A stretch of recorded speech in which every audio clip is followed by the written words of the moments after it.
हरे कृष्ण। प्यारे भक्तों, आपको मेरा प्यार भरा राधे राधे। आज फाल्गुन मास की पूर्णिमा तिथि है, दिनांक 24 मार्च 2024। आज हम श्रवणपान करने जा रहे हैं सत्यनारायण व्रत कथा। उम्मीद करती हूँ कि आपने चैनल को सब्सक्राइब कर लिया होगा। यदि नहीं किया है तो चैनल को सब्सक्राइब कर बेल आइकन को जरूर दबा लीजिएगा, ताकि आगे आने वाली वीडियो के नोटिफिकेशन आप तक टाइम पर पहुँचते रहें। आइए प्रेम पूर्वक श्रद्धापूर्वक कथा श्रवणपान करते हैं। एक समय की बात है, नैमिषारण्य तीर्थ में सोनकादि 88,000 ऋषियों ने श्री सूत जी से पूछा, हे प्रभु, इस कलयुग में वेद विद्या रहित मनुष्यों को प्रभु भक्ति किस प्रकार मिल सकती है तथा उनका उद्धार कैसे होगा? हे मुनि श्रेष्ठ, कोई ऐसा तप बताइए जिससे थोड़े समय में ही पुण्य मिले और मनवांछित फल की प्राप्ति हो जाए। इस प्रकार की कथा सुनने की हम इच्छा रखते हैं। सर्व शास्त्रों के ज्ञाता सूत जी बोले, हे वैष्णव में पूज्य, आप सभी ने प्राणियों के हित की बात पूछी है, इसलिए मैं एक ऐसे श्रेष्ठ व्रत को आप लोगों को बताऊंगा जिसे नारद जी ने लक्ष्मी नारायण जी से पूछा था और लक्ष्मीपति ने मुनि श्रेष्ठ नारद जी से कहा था। आप सब इसे ध्यान से सुनिए। एक समय की बात है, योगी राज नारद जी दूसरों के हित की इच्छा लिए अनेकों लोकों में घूमते हुए मृत्यु लोक में आ पहुँचे। यहाँ उन्होंने अनेक योनियों में जन्मे प्राय सभी मनुष्यों को अपने कर्मों द्वारा अनेकों दुखों से पीड़ित देखा। उनका दुख देख नारद जी सोचने लगे कि कैसा यत्न किया जाए जिसके करने से निश्चित रूप से मानव के दुखों का अंत हो जाए। इसी विचार पर मनन करते हुए वे विष्णु लोक में गए। वहाँ वे देवों के इस नारायण की स्तुति करने लगे, जिनके हाथों में शंख, चक्र, गदा, पद्म थे, गले में वरमाला पहने हुए थे। स्तुति करते हुए नारद जी बोले, हे भगवान, आप अत्यंत शक्ति से संपन्न हैं। मन तथा वाणी भी आपको नहीं पा सकती है। आपका आदि मध्य तथा अंत नहीं है। निर्गुण स्वरूप शक्ति के कारण भक्तों के दुख को दूर करने वाले हैं। आपको मेरा नमस्कार है। नारद जी की स्तुति सुन विष्णु भगवान बोले, हे मुनि श्रेष्ठ, आपके मन में क्या बात है? आप किस काम के लिए पधारे हैं? उसे निसंकोच कहो। इस पर नारद मुनि बोले कि मृत्यु लोक में अनेक योनियों में मनुष्य अपने कर्मों के द्वारा अनेकों दुख से दुखी हो रहे हैं। हे नाथ, आप मुझ पर दया रखते हैं तो बताइए कि वो मनुष्य थोड़े प्रयास से ही अपने दुखों से कैसे छुटकारा पा सकते हैं? श्री हरि बोले, हे नारद, मनुष्यों की भलाई के लिए तुमने बहुत अच्छी बात पूछी है, जिसके करने से मनुष्य मोह से छूट जाता है। वह बात मैं कहता हूँ, उसे सुनो। स्वर्ग लोक व मृत्यु लोक दोनों में एक दुर्लभ उत्तम व्रत है जो पुण्य देने वाला है। आज प्रेमवश होकर मैं उसे तुमसे कहता हूँ। श्री सत्यनारायण भगवान का यह व्रत अच्छी तरह विधान पूर्वक करके मनुष्य तुरंत ही यहाँ सुख भोग कर मरने पर मोक्ष प्राप्त करता है। श्री हरि के वचन सुन नारद जी बोले कि उस व्रत का फल क्या है और उसका विधान क्या है? यह व्रत किसने किया था? इस व्रत को किस दिन करना चाहिए? सभी कुछ विस्तार से बताएं। नारद की बात सुनकर श्री हरि बोले, दुख व शोक को दूर करने वाला, यह सभी स्थानों पर विजय दिलाने वाला है। मानव को भक्ति व श्रद्धा के साथ शाम को श्री सत्यनारायण की पूजा धर्मपरायण होकर ब्राह्मणों व बंधुओं के साथ करनी चाहिए। भक्ति भाव से ही नैवेद्य केले का फल, घी, दूध और गेहूं का आटा सवाया लें गेहूं के स्थान पर साठी का आटा, शक्कर तथा गुड़ लेकर वे सभी भक्षण योग्य पदार्थों को मिलाकर भगवान का भोग लगाएं। ब्राह्मणों सहित सभी बंधु बांधवों को भी भोजन कराएं। उसके बाद स्वयं भोजन करें। भजन कीर्तन के साथ भगवान की भक्ति में लीन हो जाएं। इस तरह से सत्यनारायण भगवान का यह व्रत करने पर मनुष्य की सारी इच्छाएं निश्चित रूप से पूरी होती हैं। इस कली काल अर्थात कलयुग में मृत्युलोक में मोक्ष का यही एक सरल उपाय बताया गया है। सूत जी बोले, ऋषियों, जिसने पहले समय में इस व्रत को किया था उसका इतिहास कहता हूँ, ध्यान से सुनो। सुंदर काशीपुरी नगरी में एक अत्यंत निर्धन ब्राह्मण रहता था। भूख प्यास से परेशान हो वह धरती पर घूमता रहता था। ब्राह्मणों से प्रेम करने वाले भगवान ने एक दिन ब्राह्मण का वेश धारण कर उसके पास जाकर पूछा, हे विप्र, नित्य दुखी होकर तुम पृथ्वी पर क्यों घूमते हो? दीन ब्राह्मण बोला, मैं निर्धन ब्राह्मण हूँ, भिक्षा के लिए धरती पर घूमता हूँ। हे भगवान, यदि आप इसका कोई उपाय जानते हो तो बतलाइए। वृद्ध ब्राह्मण कहते हैं कि सत्यनारायण भगवान मनोवांछित फल देने वाले हैं, इसलिए तुम उनका पूजन करो। इसे करने से मनुष्य सभी दुखों से मुक्त हो जाता है। वृद्ध ब्राह्मण बनकर आए सत्यनारायण भगवान उस निर्धन ब्राह्मण को व्रत का सारा विधान बताकर अंतर्धान हो गए। ब्राह्मण मन ही मन सोचने लगा कि जिस व्रत को वृद्ध ब्राह्मण करने को कह गए हैं मैं उसे जरूर करूँगा। यह निश्चय करने के बाद उसे रात में नींद नहीं आई। वह सवेरे उठकर सत्यनारायण भगवान के व्रत का निश्चय कर भिक्षा के लिए चला गया।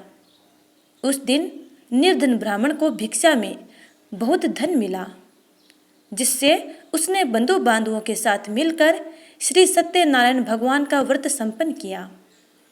भगवान सत्यनारायण का व्रत संपन्न करने के बाद वह निर्धन ब्राह्मण सभी दुखों से छूट गया और अनेक प्रकार की संपत्तियों से युक्त हो गया। उसी समय से यह ब्राह्मण हर माह इस व्रत को करने लगा।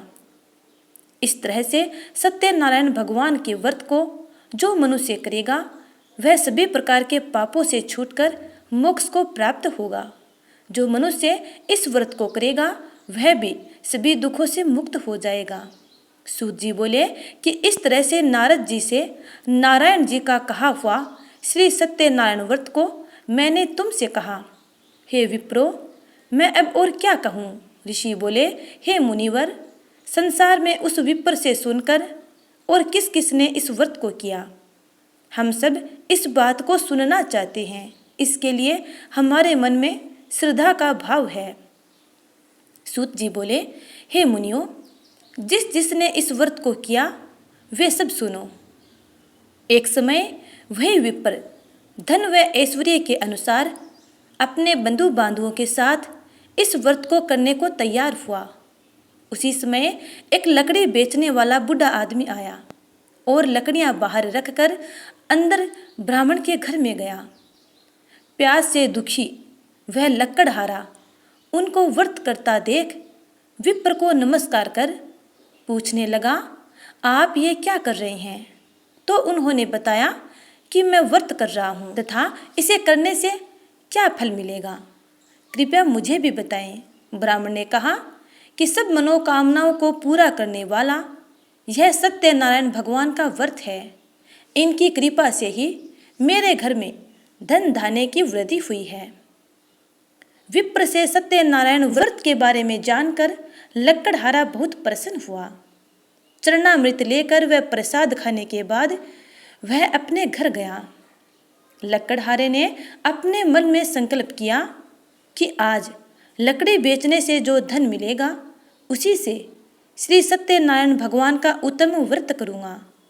मन में इस विचार को ले वृद्ध आदमी सिर पर लकड़ियाँ रख उस नगर में बेचने गया जहाँ धनी लोग ज़्यादा रहते थे। उस नगर में उसे अपनी लकड़ियों का दाम पहले से 4 गुना अधिक प्राप्त हुआ। वृद्ध व्यक्ति प्रसन्नता के साथ दाम लेकर केले, शक्कर, घी, दूध, दही और गेहूं का आटा ले और सत्यनारायण भगवान के व्रत की अन्य सभी सामग्रियां लेकर अपने घर गया। वहां उसने अपने बंधु बांधुओं को बुलाकर विधि विधान से सत्यनारायण भगवान का पूजन और व्रत किया। इस व्रत के प्रभाव से वह बुढ़ा लकड़हारा धन, पुत्र आदि से युक्त होकर संसार के समस्त सुख भोग अंतकाल में वैकुंठ धाम को चला गया। सूत जी बोले, हे श्रेष्ठ मुनियों, अब आगे की कथा कहता हूँ। पहले समय में उल्का मुख नाम का एक बुद्धिमान राजा था। वह सत्य वक्ता और जितेंद्रिय था। प्रतिदिन देव स्थानों पर जाता और निर्धनों को धन देकर उनके कष्ट दूर किया करता था। उसकी पत्नी कमल के समान मुख वाली तथा सती साध्वी थी। भद्रशिला नदी के तट पर उन दोनों ने श्री सत्यनारायण भगवान का व्रत किया। उसी समय साधु नाम का एक वैश्य आया। उसके पास व्यापार करने के लिए बहुत सा धन भी था। राजा को व्रत करते देखकर वह विनय के साथ पूछने लगा, हे राजन, भक्ति भाव से पूर्ण होकर आप यह क्या कर रहे हैं? मैं सुनने की इच्छा रखता हूँ, तो आप मुझे बताएं। राजा बोला, हे साधु, अपने बंधु बांधुओं के साथ पुत्र आदि की प्राप्ति के लिए एक महान शक्तिमान श्री सत्यनारायण भगवान का व्रत व पूजन कर रहा हूँ। राजा के वचन सुन साधु आदर से बोला, हे राजन, मुझे इस व्रत का सारा विधान कहिए। आपके कथनानुसार मैं भी इस व्रत को करूँगा। मेरी भी संतान नहीं है और इस व्रत को करने से निश्चित रूप से मुझे संतान की प्राप्ति होगी। राजा से व्रत का सारा विधान सुन व्यापार से निवृत्त हो वह अपने घर गया। साधु वैश्य ने अपनी पत्नी को संतान देने वाले इस व्रत का वर्णन कह सुनाया और कहा कि जब मेरी संतान होगी तब मैं इस व्रत को करूँगा। साधु ने इस तरह के वचन अपनी पत्नी लीलावती से कहे। एक दिन लीलावती पति के साथ आनंदित हो सांसारिक धर्म में प्रवृत्त होकर सत्यनारायण भगवान की कृपा से गर्भवती हो गई। 10वें महीने में उसके गर्भ से एक सुंदर कन्या ने जन्म लिया। दिनों दिन वह ऐसे बढ़ने लगी जैसे कि शुक्ल पक्ष का चंद्रमा बढ़ता है। माता पिता ने अपनी कन्या का नाम कलावती रखा। एक दिन लीलावती ने मीठे शब्दों में अपने पति को याद दिलाया कि आपने सत्यनारायण भगवान के जिस व्रत को करने का संकल्प किया था उसे करने का समय आ गया है। आप इस व्रत को करिए। साधु बोला कि हे प्रिय, इस व्रत को मैं उसके विवाह पर करूँगा। इस प्रकार अपनी पत्नी को आश्वासन देकर वह नगर को चला गया। कलावती पिता के घर में रह वृद्धि को प्राप्त हो गई। साधु ने एक बार नगर में अपनी कन्या को सखियों के साथ देखा तो तुरंत ही दूत को बुलाया और कहा कि मेरी कन्या के योग्य वर देख कर लाओ। साधु की बात सुनकर दूत कंचन नगर में पहुंचा और वहां देखभाल कर लड़की के सुयोग्य वाणिक पुत्र ले आया। सुयोग्य लड़के को देख साधु ने बंधु बांधुओं को बुलाकर अपनी पुत्री का विवाह कर दिया। लेकिन दुर्भाग्य की बात यह कि साधु ने अभी भी श्री सत्यनारायण भगवान का व्रत नहीं किया। इस पर श्री भगवान क्रोधित हो गए और श्राप दिया कि साधु को अत्यधिक दुख मिले। अपने कार्य में कुशल साधु बनिया जमाई को लेकर समुद्र के पास स्थित होकर रत्नासारपुर नगर में गया। वहां जाकर दामाद ससुर दोनों मिलकर चंद्रकेतु राजा के नगर में व्यापार करने लगे। एक दिन भगवान सत्यनारायण की माया से एक चोर राजा का धन चुराकर भाग रहा था। उसने राजा के सिपाहियों को अपना पीछा करते देख चुराया हुआ धन वहां रख दिया जहां साधु अपने जमाई के साथ ठहरा हुआ था। राजा के सिपाहियों ने साधु वैश्य के पास जाकर धन पड़ा देखा तो वे ससुर जमाई दोनों को बांधकर प्रसन्नता से राजा के पास ले गए और कहा कि उन दोनों चोरों को हम पकड़ लाए हैं, आप आगे की कार्यवाही करने की आज्ञा दें। राजा की आज्ञा से उन दोनों को कठिन कारावास में डाल दिया गया और उनका सारा धन भी उनसे छीन लिया गया। श्री सत्यनारायण भगवान के श्राप से साधु की पत्नी भी बहुत दुखी हुई। घर में जो धन रखा था उसे चोर चुरा ले गए। शारीरिक तथा मानसिक पीड़ा व भूख प्यास से अति दुखी हो अन्न की चिंता में कलावती एक ब्राह्मण के घर गई। वहाँ उसने श्री सत्यनारायण भगवान का व्रत होते देखा, फिर कथा भी सुनी। वह प्रसाद ग्रहण कर रात को घर वापस आई। माता ने कलावती से पूछा कि हे पुत्री, अब तक तुम कहाँ थी? तेरे मन में क्या है? कलावती ने अपनी माता से कहा, हे माता, मैंने एक ब्राह्मण के घर में श्री सत्यनारायण भगवान का व्रत देखा है। कन्या के वचन सुन लीलावती भगवान के पूजन की तैयारी करने लगी।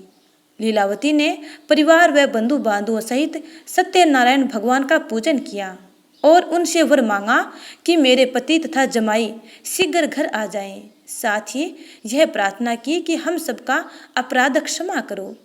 श्री सत्यनारायण भगवान इस व्रत से संतुष्ट हो गए और राजा चंद्रकेतु को सपने में दर्शन देकर कहा कि हे राजन, तुम उन दोनों विषयों को छोड़ दो और तुमने उनका जो धन लिया है उसे वापस कर दो। अगर ऐसा नहीं किया तो मैं तुम्हारा धन, राज्य व संतान सभी को नष्ट कर दूंगा। राजा को यह सब कहकर वे अंतर्ध्यान हो गए। प्रातःकाल सभा में राजा ने अपना सपना कह सुनाया। फिर बोले कि बणिक पुत्रों को कैद से मुक्त कर सभा में लाओ। दोनों ने आते ही राजा को प्रणाम किया। राजा मीठी वाणी में बोला, हे महानुभावों, भाग्यवश ऐसा कठिन दुख तुम्हें प्राप्त हुआ है, लेकिन अब तुम्हें कोई भय नहीं है। ऐसा कह राजा ने उन दोनों को नए वस्त्र आभूषण भी पहनाए और जितना धन उनका लिया था उससे दुगुना धन वापस कर दिया। दोनों वेश्ये अपने घर को चल दिए। सूत जी बोले, वेश्ये ने मंगलाचार कर अपनी यात्रा आरंभ की और अपने नगर की ओर चल दिए। उनके थोड़ी दूर जाने पर एक दंडी वेशधारी श्री सत्यनारायण ने उनसे पूछा, हे साधु, तेरे नाव में क्या है? अभिमानवश वणिक हंसता हुआ बोला, हे दंडी, आप क्यों पूछते हो? क्या धन लेने की इच्छा है? मेरे नाव में तो बेल व पत्ते भरे हुए हैं। वेश्य के कठोर वचन सुन भगवान बोले, तुम्हारा वचन सत्य हो। दंडी ऐसे वचन कह वहां से दूर चले गए। कुछ दूर जाकर समुद्र के किनारे बैठ गए। दंडी के जाने के बाद साधु वेश्य ने नित्य क्रिया के पश्चात नाव को ऊंची उठते देखकर अचंबा माना और नाव में बेल पत्ते आदि देखकर वह मूर्छित हो जमीन पर गिर पड़ा। मूर्छा खुलने पर वह अत्यंत शोक में डूब गया। तब उसका दामाद बोला कि आप शोक ना मनाएं, यह दंडे का शाप है, इसलिए हमें उनकी शरण में जाना चाहिए, तभी हमारी मनोकामना पूरी होगी। दामाद की बात सुनकर वह दंडी के पास पहुंचा और अत्यंत भक्ति भाव नमस्कार करके बोला, मैंने आपसे जो जो असत्य वचन कहे थे उनके लिए मुझे क्षमा कर दो। ऐसा कहकर महान शोकातुर हो रोने लगा। तब दंडी भगवान बोले, हे वणिक पुत्र, मेरी आज्ञा से बार बार तुम्हें दुख प्राप्त हुआ है। तू मेरी पूजा से विमुख हुआ। साधु बोला, हे भगवान, आपकी माया से ब्रह्मा आदि देवता भी आपके रूप को नहीं जानते, तब मैं अज्ञानी कैसे जान सकता हूँ? आप प्रसन्न होइए। अब मैं सामर्थ्य के अनुसार आपकी पूजा करूँगा। मेरी रक्षा करो और पहले के समान नौका में धन भर दो। साधु वेश्य के भक्ति पूर्वक वचन सुनकर भगवान प्रसन्न हो गए और उसकी इच्छा अनुसार वरदान देकर अंतर्ध्यान हो गए। ससुर जमाई जब नाव पर आए तो नाव धन से भरी हुई थी। फिर वहीं अपने अन्य साथियों के साथ सत्यनारायण भगवान का पूजन कर अपने नगर को चल दिए। जब नगर के नजदीक पहुँचे तो दूत को घर पर खबर करने के लिए भेज दिया। दूत साधु की पत्नी को प्रणाम कर कहता है कि मालिक अपने दामाद सहित नगर के निकट आ गए हैं। दूत की बात सुन साधु की पत्नी लीलावती ने बड़े हर्ष के साथ सत्यनारायण भगवान का पूजन कर अपनी पुत्री कलावती से कहा कि मैं अपने पति के दर्शन को जाती हूँ, तू कार्य पूर्ण कर शीघ्र ही आ जा। माता के ऐसे वचन सुन कलावती जल्दी में प्रसाद छोड़ अपने दर्शन के लिए दौड़ चली। प्रसाद की अवज्ञा के कारण श्री सत्यनारायण भगवान रुष्ट हो गए और नाव सहित उसके पति को पानी में डुबो दिया। कलावती अपने पति को वहां ना पाकर रोती हुई जमीन पर गिर गई। नौका को डूबा हुआ देख वह कन्या को रोता देख साधु दुखी होकर बोला कि हे प्रभु, मुझसे तथा मेरे परिवार से जो भूल हुई है उसे क्षमा करें। साधु के दीन वचन सुनकर श्री सत्यनारायण भगवान प्रसन्न हो गए और आकाशवाणी हुई, हे साधु, तेरी कन्या मेरे प्रसाद को छोड़कर आई है, इसलिए उसका पति अदृश्य हो गया है। यदि वह घर जाकर प्रसाद खाकर लौटती है तो उसे इसका पति अवश्य मिलेगा। ऐसी आकाशवाणी सुन कलावती घर पहुंचकर प्रसाद खाती है और फिर आकर अपने पति के दर्शन करती है। उसके बाद साधु अपने बंधु बांधुओं सहित श्री सत्यनारायण भगवान का विधि विधान से पूजन करता है और इस लोक के सुख भोग कर अंत में स्वर्ग को प्राप्त करता है। सूत जी बोले, हे ऋषियों, मैं और भी एक कथा सुनाता हूँ, उसे भी ध्यान पूर्वक सुनो। प्रजा पालन में लीन तुंगध्वज नाम का एक राजा था। उसने भी भगवान का प्रसाद त्याग कर बहुत ही दुखी हुआ था। एक बार वन में जाकर वन्य पशुओं को मारकर वह पेड़ के नीचे आया। वहां उसने ग्वाल बालों को भक्ति भाव से अपने बंधुओं सहित सत्यनारायण भगवान का पूजन करते देखा। अभिमानवश राजा ने उन्हें देखकर भी पूजा स्थान पर नहीं गया और न ही उसने भगवान को प्रणाम किया। ग्वाल बालों ने राजा को प्रसाद दिया, लेकिन वह प्रसाद खाने से इनकार कर देता है और प्रसाद को वहीं छोड़ अपने नगर को चल दिया।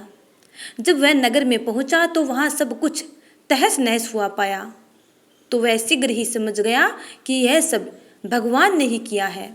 वह दोबारा ग्वालों के पास पहुंचा और विधि पूर्वक पूजा करके प्रसाद ग्रहण किया, तो सत्यनारायण भगवान की कृपा से सब कुछ पहले जैसा हो गया। दीर्घ काल तक सुख भोगने के बाद मरणोपरांत उसे स्वर्गलोक की प्राप्ति हुई। जो मनुष्य परम दुर्लभ इस व्रत को करेगा तो भगवान सत्यनारायण की अनुकंपा से उसे धन धान्य की प्राप्ति होगी। निर्धन धनी हो जाता है और भय मुक्त हो जीवन जीता है। संतानहीन मनुष्य को संतान सुख प्राप्त होता है और सारे मनोरथ पूर्ण होने पर मानव अंत काल में बैकुंठ धाम को जाता है। सूत जी बोले, जिन्होंने पहले इस व्रत को किया है अब उनके दूसरे जन्म की कथा कहता हूँ। वृद्ध सतानंद ब्राह्मण ने सुदामा का जन्म लेकर मोक्ष की प्राप्ति की। लक्कड़हारे ने अगले जन्म में निषाद बनकर मोक्ष प्राप्त किया। उल्का मुख नाम का राजा दशरथ होकर वैकुंठ को गए। साधु नाम के वैश्य ने मोर ध्वज राजा बनकर अपने पुत्र को आरे से चीरकर मोक्ष पाया। महाराज तुंगध्वज ने स्वयंभू होकर भगवान में भक्ति युक्त हो कर्म कर मोक्ष प्राप्त किया। हे सत्यनारायण भगवान, जिस प्रकार आपने उन भक्तों की मंगल कामनाएं पूर्ण की, वैसे ही अपने सब प्यारे भक्तों की, कथा सुनने वालों की और कथा सुनाने वालों की मंगल कामनाएं पूर्ण करना। बोलिए श्री सत्यनारायण भगवान की जय। जय जय श्री राधे।